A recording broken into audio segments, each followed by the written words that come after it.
And becoming the first golf tournament worldwide to be certified by the GEO Foundation, Waste Management and the Phoenix Open hope to push not only other golf tournaments, but their fans to use sustainable practices on an everyday basis. Now it's off to Los Angeles for the Diamondbacks, where they'll be taking on the team with the best record in baseball in the National League Division Series. But they won't be heading into Dodger Stadium feeling intimidated. While scaling a mountain is one of the more grueling forms of team bonding, there's another activity that played a vital role in bringing all of them closer together. The news at Chase Field goes beyond tonight's game. The Maricopa County Stadium District Board of Directors approved a $3.75 million contract allowing steel and concrete repairs to the stadium. The improvements will begin once the team wraps up their season. Live from Chase Field, Andy Krauss, Cronkite News. He says the toughest part is balancing the training schedules of football, basketball, and baseball throughout one school year. The way Hannistad carries himself on and off the court is what makes him fit for the Herculean task of reestablishing a winning culture and restoring respect to men's college tennis in Tempe.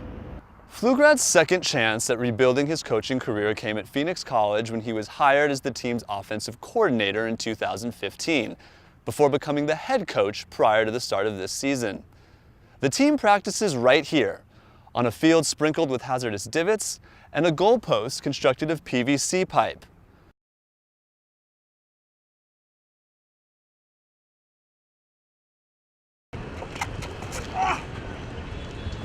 World-class athletes and stories of personal triumph abound at the U.S. Paralympics Track and Field National Championships. One of the most striking is the one that belongs to 4'9" sprinter and long jumper, Scout Bassett. When I was an infant, I was involved in a fire, and that's how I lost my right leg.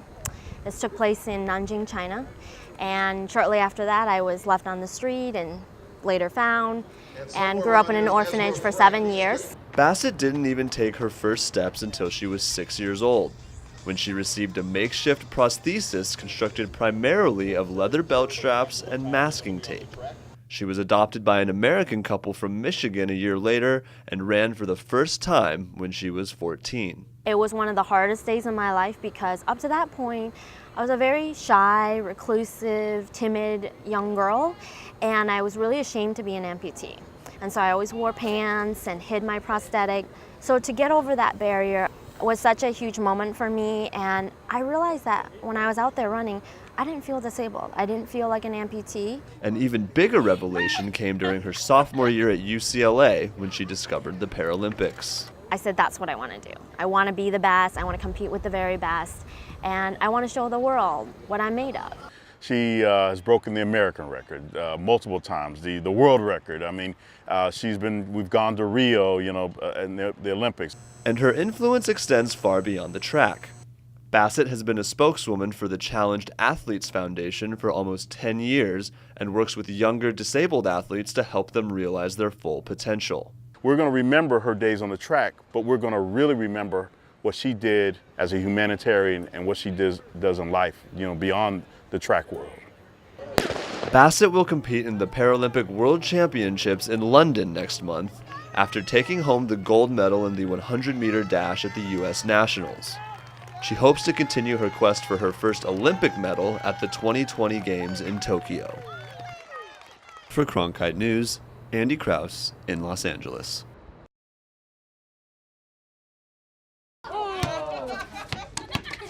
Slippery, ugly, but manageable.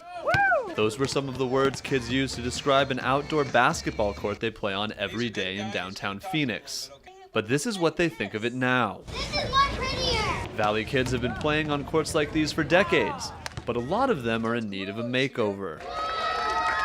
In honor of their 50th season here in Phoenix, the Suns are taking it upon themselves to renovate 50 basketball courts throughout the community, and they're starting with the one right here at Neighborhood Ministries. For us to come in here and offer some encouragement and build these courts and let these kids know we care about them and that they're part of the community and we're right there with them, it's a good feeling and it's important and something that all the employees of the Phoenix Suns value. Suns forwards Alan Williams and Derek Jones Jr. joined team owner Robert Sarver to show their support for improving the neighborhoods they represent. They also gave the kids a helping hand in breaking in their brand new basketball court. I think anytime you get a chance to come out with a basketball and play, it's something special. That's why I love the game, because you can come out here by yourself no matter what time it is.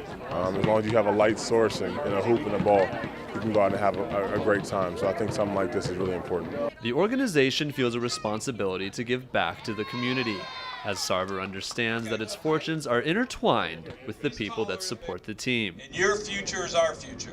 In downtown Phoenix, Andy Krauss, Cronkite News. As the festivities moved into the clubhouse, the team sprayed champagne and poured beer everywhere, leaving nothing dry. Nice job, brother. It was also the moment when the satisfaction over what they played for all year long finally sunk in. I knew if we win, then it took care of everything. And then, but yeah, they made that announcement in the 6th or 7th inning, and then, yeah. But now we're going to the pool, so I got to get going. The celebration concluded with just that. The players made a dash for the pool in right field as fans cheered them on. The final D-back to make a splash was none other than Paul Goldschmidt, the one who has led the team all season long. The Diamondbacks understand there's a lot of work left to do this year, but for one brief moment, they're content celebrating just a shot at their second World Series title. From Chase Field, Andy Krauss, Cronkite News. 5-6 is the widest you can go, right? If you have your sights set on becoming a world-class photographer or taking pictures worthy of publication and gallery exhibition, Mark Edward Harris is your man. The award-winning travel photographer teaches amateurs how to add those extra elements to their pictures that turn them into something more than a simple tourist memento. Trying to get people to really look at the best way to capture their environment, to capture that fleeting moment, was really the goal. Harris, who teaches his course in and around Los Angeles, begins with a slideshow lecture to illustrate the course's objectives that highlights the finer aspects of travel art. Students have the chance to practice what they learned during a 2-hour visit to the Huntington Library and Botanical Gardens. Arizona State eliminated its men's tennis program in 2008 due to budget cuts, but the university reinstated the sport in May of last year, thanks in part to a $1 million donation by ASU athletic director Ray Anderson and his wife Buffy. Rebuilding a program from scratch forced coach Matt Hill to search for recruits all over the world. I caught up with the team to discover how their diverse international flavor has prepared them for the tall task of restoring prestige to the Sun Devils' reputation in the sport. Arizona is one of 5 teams chasing the Seahawks for the final playoff slot in the NFC. But the Cardinals won't have an easy path to that postseason berth, as 4 of their final 6 games are against teams currently in playoff contention. Everyone here in the Phoenix Sports Bureau of Cronkite News, I'm Andy Krauss. Thanks for watching.